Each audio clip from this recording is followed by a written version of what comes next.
Okay, this is the first video for Unit 2, and this chapter we are talking about electrons and atoms. So of the three types of subatomic particles, electrons may be the most interesting.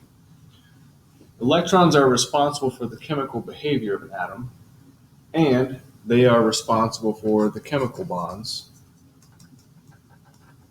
that the atom can form. Electrons will determine the type and strength of any chemical bonds that form.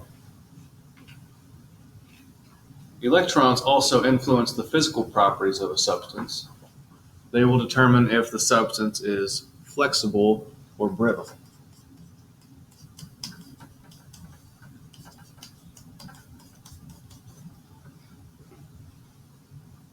So something that can flex, the electrons and the atoms are able to move a little bit without breaking. When you think of something that's brittle, this is more of something like glass, where if it bends just a little bit, then it will break and maybe shatter. Electrons determine if it's a good conductor of heat or electricity.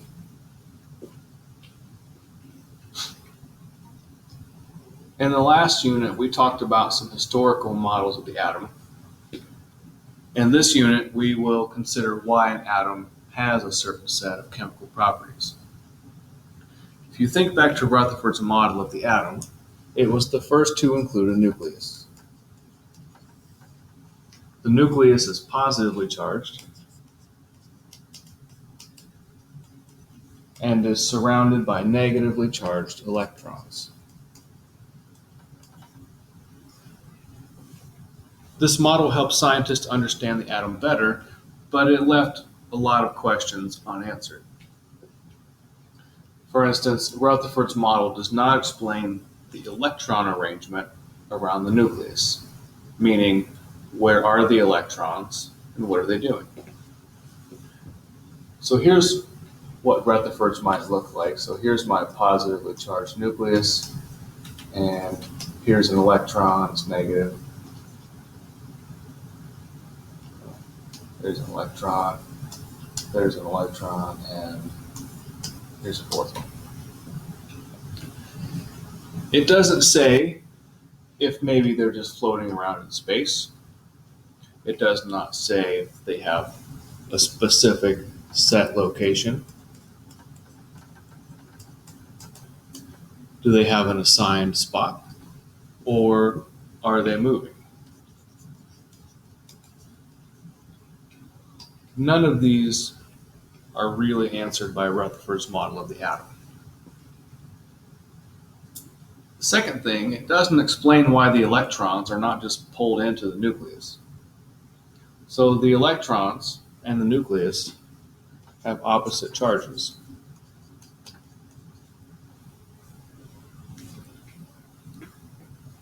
So the opposite charges is what was said to hold the electrons in place. They're not flying away because there's an attraction that holds them in. If you think about these two particles, the nucleus and the electrons, like the opposite poles of a magnet, they should attract.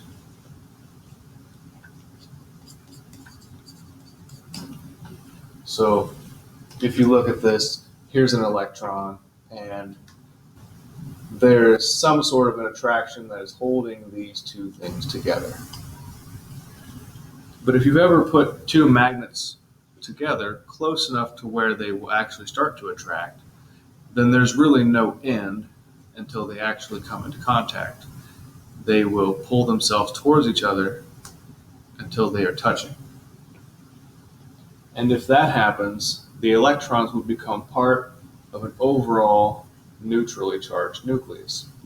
And so we would be looking at something that looks like the plum pudding model, which was Thomson, which was before Rutherford and before the nucleus. This model also does not explain why different elements have different chemical behaviors. At the time, the relationship between atoms and subatomic particles and chemical properties were unknown.